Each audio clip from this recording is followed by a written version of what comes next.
During the first few days of the release of Pokemon Red and Green Japan back in February 1996, a peak of deaths appeared in the age group between 10 and 15. The children were usually found dead through suicide, usually by hanging or jumping from heights. However, some were more odd. A few cases recorded children who had begun sawing off their limbs, others sticking their faces into the oven, and choking themselves on their own fists, shoving their own arms down their throat. A few children who were saved before killing themselves showed sporadic behavior. When asked why they were going to hurt themselves, they only answered in chaotic screams and scratch at their own eyes. When shown what seemed to be connection to this attitude, the Game Boy, they had no response. But when combined with either Pokemon Red and Green, the screams would continue, and they would do their best to leave the room it was located in. This confirms the authorities' suspicions that the game somehow had a connection with these children and their deaths. It was a strange case, because many children who had the same game did not show this behavior, but only a few. The police had no choice but to pursue this, since they had no other leads. Collecting all the cartridges these children had purchased, they kept them sealed away as strong evidence to look over later. They decided the first thing to do was to talk to the programmers themselves. The first person they met was the director of the original game, Satoshi Daiori.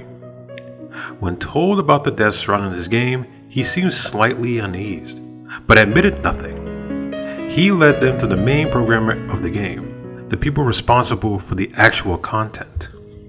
The detectives met Takanori Ota, one of the main programmers of the game. Unlike Satoshi, he had not seemed uneasy, but very kept.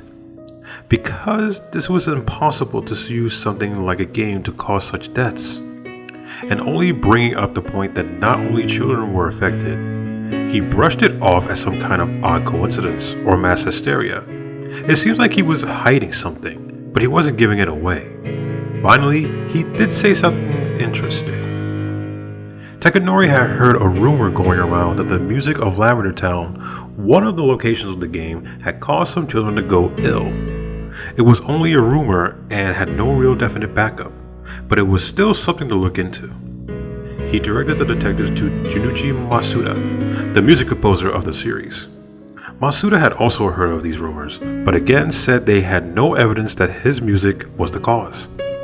Even to prove the point, he played the exact song from the game completely through with no effects to anyone. The detectives nor Masuda himself feels anything different or odd, although they still had their suspicions of Masuda and the music of Lavender Town. It seemed they had reached another dead end. Going back to the cartridges they had seized from the homes of the children, they decided to take a slightly more direct look at the games. They knew what it was that these games had given the children to ill effects, so they took the extreme caution. Popping in the cartridge and turning the console on, the game screen booted, the title screen appeared, and the option to continue or create a new character appeared. When they chose to continue the game, stats of these games appeared.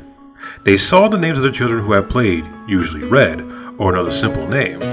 However, the interesting thing was the time played of the number of Pokemon they owned. On every game, the time was very low and all of them had only a single Pokemon in their inventory. They came to the stunning reality that it could not have been the music of Lavender Town that had caused such ill effects on the children, since it was impossible to reach that part of the game with such a small amount of time with only one Pokemon in their inventory. Though brought them to the conclusion that something early on in the game had to be the cause. If it wasn't the music, nor the title screen, it had to be something within the first few minutes of the game itself. They had no choice but to turn off the game now and go back to the programmers. Asking for a list of all the programmers from Takanori, they found, surprisingly, that one of the programmers had committed suicide shortly after the game was released. His name was Shiro Mira, a very obscure programmer who had provided very little for the game. Even more interestingly, he had requested his name to not appear in the credits of the game, and so it was not. Looking over the evidence found in Shiro's apartment, they found many notes written in bold marker. Most of it was crumbled or marked out, making it very difficult to read. The few words they could find the mess was, "Do not enter, watch out," and "Come follow me," in bold letters. The detectives were unsure what this meant, but knew that they had a connection. Further searching, they discovered Shiro was a good friend with one of the map designer, Kicho Nishiono, and this was probably the only reason Shiro had given a part in making the game. Kicho Nishiono, since the release of the game, had locked himself in his apartment, barely leaving in the dark night to fetch anything he might need. He told his friends and family he was mourning for his dear friend Shiro. But they didn't believe this, since Nishino had locked himself up the day the game was put in stores, a few days before Shiro had killed himself. It was troubling, but the authorities finally persuaded Nishino to sit down and speak with them. He looked as if he didn't slept in days, dark rings under his eyes. He stunk. His nails had grown black and his hair was greasy, sticking to his forehead and neck. He spoke in stutters and murmurs, but at least he had something to say. When asked if he knew anything about the children who had died after the exposure of the game, and if it had any connection to the game, he answered them seemingly carefully, choosing his words thoughtfully before answering. He told him that his friend Shiro had an interesting idea for the game, something he wanted to try since he heard the project was starting. Nishino himself knew Takanori, the director of the main programmer, for a long time, so he had only easily made a mediocre programmer into on the project with a little persuasion. It seems Shiro had convinced Nishino to get him into the project, and it had worked. The detectives knew they were onto something. This unknown obscure programmer Shiro had to have something to do with it. Something. They asked what Shiro's idea was, why he wanted so badly to have part in making a children's game. Nishino told him that Shiro never told him much about it, other than a few details every now and then. He wanted to insert the special Pokemon in the game, one completely different from all the others. It would have served as an extra, a kind out of a place thrill for the players. It wasn't, however, missing no. It couldn't be. With a gameplay time record on the cartridges, it was impossible for the children to have time to meet that Pokemon. Nishino, throughout the entire conversation, seemed to break down even more with every question. The detectives pushed him more and more, searching through his mind as in any other scraps of knowledge this man had no game in Shiro, and Shiro's intentions. It was when they asked him about the notes from Shiro's home that he snapped. From under the couch Nishino was sitting on, he whipped out a pistol, pointed it straight at the police who were backing away from a few steps. Then just as quickly, he brought the pistol to his face. "Don't follow me." It was too quick for the police to react. It was done. Nishino had killed himself, repeating slightly different from what had written on the one in Shiro's papers. It seems all leads had finally died. The team who had created the original game were splitting up, becoming harder to find. It was as if they were keeping it a secret. When the police finally managed to talk with anyone who had a part of the game, even the obscure character designs or monster designs, it seemed they had nothing of interest to say. Most of them didn't even know Shiro, and the few who did only seen him once or twice working on the game himself. Throughout all of this, the only confirmation they had was that Shiro was indeed the one who had worked on the very early parts of the game. It had been a couple of months after the original children's suicides, and the death rate had dropped dramatically. It seemed that the game was no longer giving any ill effects to the children. The callback of the game that was planned had been cancelled, since it seemed the game was no longer harming any children. They had begun to think that maybe Takanori was right, and it was all just a very odd coincidence or mass hysteria, until they received the letter. It was given to one of the detectives himself, quite directly out of the street. It was a woman who had given him the note, a very frail, thin, sick-looking thing. She gave him the letter quickly, telling him that it was something he needed to see. And without waiting for a response or any other word, she disappeared into the crowd. The detective brought it to his office and called the others in. He brought it out and read it aloud. It was a letter written by Shiro himself, but it wasn't one found in his apartment. They had thoroughly searched and cleared out the place. So whenever the letter had come from, it wasn't kept in his house. It was signed to be given to Nisano. It started off quite formal. A hello, how are you? Regards to your family, and such. After one or two of these normal paragraphs, they reached a section that requested Nisano to get him into the game team. To get him a programming position in Pokemon Red and Green. As the letter continued, the Harangue seemed to be growing more jittery. He talked about a glorious idea he had, a way to program something unseen in any game before. He would certainly revolutionize not only the gaming industry, but everyone. He said he went on to say it was a very simple procedure to program the idea into the game. He did not even have to add any foreign programming, but could use what was already given in the game itself. This would, the detectives agreed, make it impossible to notice any obscurity of the programming itself. It was a perfect way to hide whatever this was. The letter ended abruptly. There was no goodbye, no say hi to the family, no writing back or thank you. Nothing like that. It was just his name, written hard on the letter with the paper almost broke through. It was only his name, Shiro Mira. This was the nail in the coffin for the detectives. They had no more suspicions about the cause. Shiro had programmed something into early parts of the game, something maddening. To further increase the streak of success, they discovered that the programmer team had worked in pairs, even Shiro himself. He had worked with another programmer, Sosuke Tamada. If anyone knew the secrets of the game was, Sosuke Tamada would be the man. This was their final hope in unraveling the mystery once and for all. They learned Sosuke had provided a lot of programming into the game, and seemed to be an average good guy and worker. They were easily allowed into his home, a fair place, and they entered his living room where they sat. Sosuke did not sit, however. He stood by the window on the second-story floor, looking out into the busy street. He was smiling a little. There is no direct witness to the events of the following. The only thing from this conversation that remained was found on the voice recorder sitting on the table in front of the two detectives assigned to talk to Sosuke. What follows is an unedited recording. Sosuke Tamada, what part did you have in the game in the Pokemon Red and Green? I was a programmer. That's all. Am I right to know that the programmer working on the game worked in teams? You would be right. And your partner, his name was Shiro Mira. That was his name. Shiro Mira. Could you tell us if Mira even acted strange at all? Any peculiar behavior you observed while working with him at all? I don't know him that well, really. We didn't meet up frequently, only every once in a while to trade data.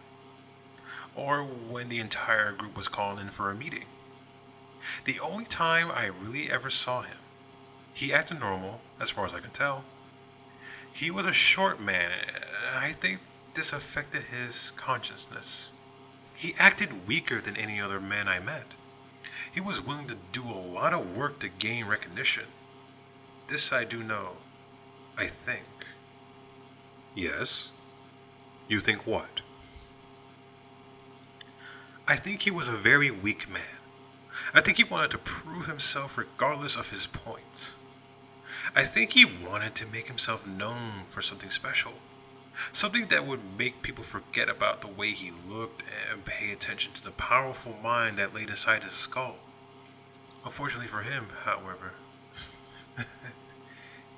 he didn't have much of a mind to back up that reason. Why do you say that? Well, it's the simple truth. He was nothing special, even if he wanted to believe so. You can't become greatness even if you believe it. It's impossible. Somehow, I think Shiro knew that himself. Somewhere deep in there, he knew it. Can you tell us what Shiro's part of the game was? What did he work on exactly? Nothing. I mean, nothing important. He worked on some obscure parts at the beginning of the game. It was Oak's parts, to be exact. He worked on some of Oak's parts. When he's seen first, you see. What else? We know you know about the children and the deaths. We know it was Shiro who did it. He programmed something in the game. What are you implying? We're implying that since he's your partner, if you hide something from us, then you could be just as responsible as those children's deaths as Shiro himself. You can't prove anything. Tell us what Shiro did in the game. What I told him to. You want to know, huh? You want to know what's this all about? Shiro was an idiot. He didn't do anything for a bit of attention, anything at all. He couldn't program worth shit either. The one thing that he could do, however, was be manipulated. You could tell him what to do and he'll do it. He wouldn't even question it. He'll do it just to hear that thank you. And when you see that we're finishing product, that's when there's reasons. That's all he wanted. I could control him flawlessly. He's a lot like Takanori. Of course, none of you knew this, but I was the one who brought up the idea of the game, the idea of the entire operation. I told the follow what to do, and he followed me without a doubt. He knows nothing, just like Shiro. Well, let me tell you about the mechanics in the game. Don't make a move. Consider it a hint, alright? If you walk into the grassy areas enough, a Pokemon will appear, and you'll have the chance to do battle with it. It's a necessary part of the game overall, you see. At the start of the game, you have to walk into the grassy area before Oak appears, and you receive your first Pokemon, understand me? Under normal circumstances, it was programmed not even though in your grassy area, no Pokemon will spawn. I made it different. I manipulated Shiro, told him what to do to the program, gave him all the instructions on how to do it, and he did it flawlessly. It's rare. Step away from the window. We won't warn you again. Stepping into the grass. Sosuke, we don't want to shoot. Shoot me. Shoot me? You're as dumb as Shiro was. Once he found out the truth, he had to end it. It was his fault after all. He shot himself because of it. If you're so determined to finish that case of yours, if you want to know that badly, play the damn game yourself. Roll the wheel and who knows? Maybe you'll learn the secrets for yourself. Stop, we will shoot you. Step away from the window. Come follow me. Stop! Come follow me.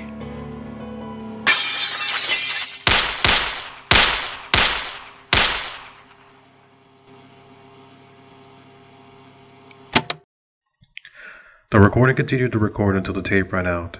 There was nothing else on it. The police arrived on the scene quickly.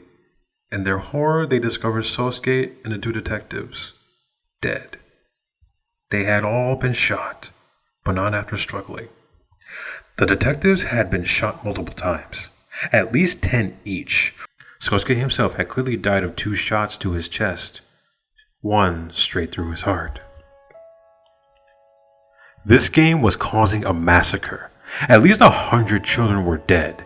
Nisuno, the unexpected friend, dead. Shiro, the manipulated toy, dead. The 2 detectives, dead. And now, even the creator, the cause of the atrocities, Sosuke, dead. This game was stretching far over its original intentions. It was killing anyone and everyone who got involved. The lead detectives had decided to put the case away. The man who committed the crimes was dead, so there was no longer any reason to continue the case. All evidence, all the cartridges, all the notes, all the letters, they were locked away, kept in the darkness where they belonged. There were talk about it the entire thing, small conversations every now and then, but over the years, even this began to fade away. Eventually, the case was only a memory in the minds of those who experienced it firsthand. 10 years had passed. February 27th, 2006 was the date. The lead detective, the man who locked away the original evidence 10 years previous, was reminded of that awful event that occurred. Although he is no longer in the force, he still had access to the files and was helped when he could. The reminder of the event caused him to look back, to open the sealed container that held all the evidence collected. He read through all the letters and the notes. He remembered the woman who had appeared to him in the street that one day and handed him the letter that led to the change of the entire case. He wondered who she was and where she had come from. Perhaps she was Shiro's mother, or maybe Sosuke's. It was far too late to pursue any of this. Far too late. Sealing the container again, he saw the second one directly behind it. Pulling it out, he read the note on top of it. Evidence number 2104A. He opened it and looked inside. Filling the container were exactly 104 Pokemon Red and Green cartridges, each one in perfect condition, untouched since the day they had last checked them 10 years ago. He reached in and pulled one out. Pokemon Red. He hadn't seen this one in a long time. He didn't know what he thought next. But he reached into his desk and pulled out an old Game Boy. He received it a long time ago, but it still worked.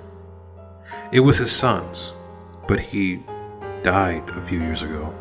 His wife was gone too. That was then though. Popping in the cartridges in the back of the Game Boy, he turned on the system. The title screen, then the option to continue or to start a new game. Tanaka. That was his child's name. The one who played it first. He was probably dead, along with all the others. He pressed new game and started a new game. It was normal, average. He walked around, talked to his mother, went outside. He started to walk towards the grass. In his head, he could still hear Sosuke's words.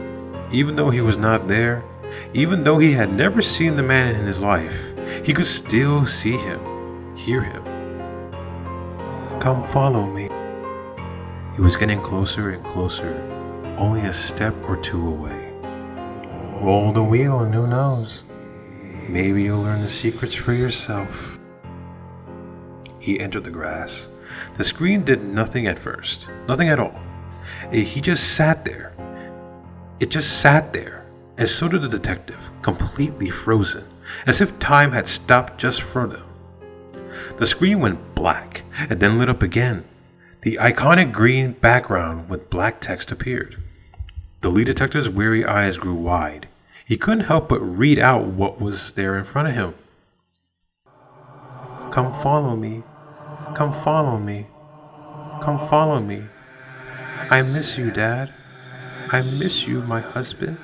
I miss you so much. Tears formed in his eyes, falling down his cheeks. Screen and screen of text appeared as it rapidly clicked the A button to continue it. It was his wife and his child. They were speaking to him, calling to him, crying with him. They wanted to see him. They loved him. He loved them. I love you too, muttered the man with a hoarse, scratched voice. Come follow me. Become new again. We want to see you and hold you and be with you forever and ever and ever and ever and ever and ever. Don't stay away. You can see us too. We miss you. Come follow me. We love you. A black screen. The detective's eyes grew wide, his jaw dropping.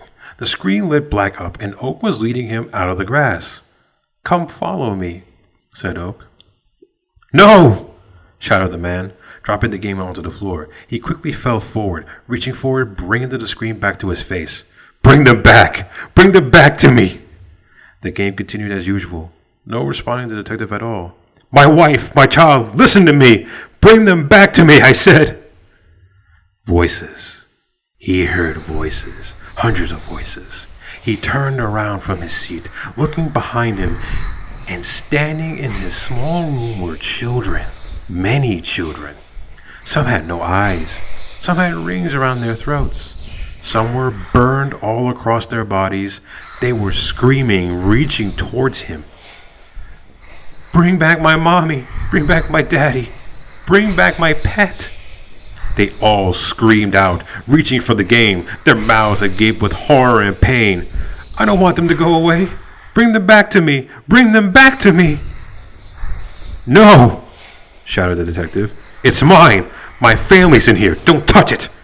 Horror was across his face.